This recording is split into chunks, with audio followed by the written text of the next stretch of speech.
অবশ্যই স্বপ্ন বাড়ি যাবে। আচ্ছা বলেন তো, সবার স্বপ্নে কি বাড়িতে যাওয়া হয়?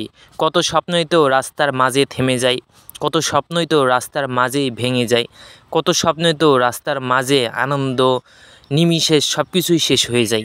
ঘরমুখী মানুষগুলো শুধু বাবা মার সাথে একটা ঈদ উদযাপন করার জন্য, বাবা মার সাথে কাটানোর জন্য কত কষ্ট করেই না যাচ্ছে। এই স্বপ্ন যাওয়া বাড়ির ছেলেগুলো কিছুদিনের জন্য বাড়ির মেহমান হিসাবে যাচ্ছে। কর্মস্থল থেকে যেখান থেকে যেই হোক, ভাই বোন সবাই ছুটছে বাড়ির উদ্দেশ্যে যাবার। একটাই উদ্দেশ্য, বাবা মার সাথে ঈদ উদযাপন করবে, স্বপ্ন যাবে বাড়ি। আসলে স্বপ্ন সবার বাড়ি যায় না, কারো কারো স্বপ্ন মাঝপথেও থেমে যায়, কারোর স্বপ্ন নিমেষে এই পৃথিবী থেকেই বিদায় নিয়ে চলে যায়। জানি না কার স্বপ্ন বাড়ি যাওয়া আছে আর কার স্বপ্ন রাস্তার মাঝেই থেমে যাবে, এটা বলতে পারবো না। হ্যালো এভরিওয়ান, অথবা নিউ ভিডিওটা ভালো লাগলে অবশ্যই পেজটা ফলো করে রাখবেন। তবে আমি চাই মহান সৃষ্টিকর্তা সবার স্বপ্নটাই বাড়ি যাওয়া হোক, সেটাই পূর্ণ করুক। প্রতিটা বাবা মার মুখে যেন হাসি ফুটুক, তার সন্তান পৌঁছালে যেন বাবা মা খুশিতে উদযাপিত হোক, এটুকুই চাই।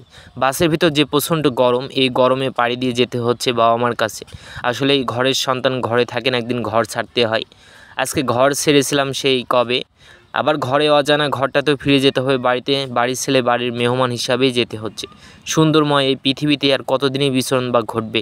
একদিন তো সবাইকে এই পৃথিবী ছেড়েই চলে যেতে হবে, কেউ আগে কেউ পরে।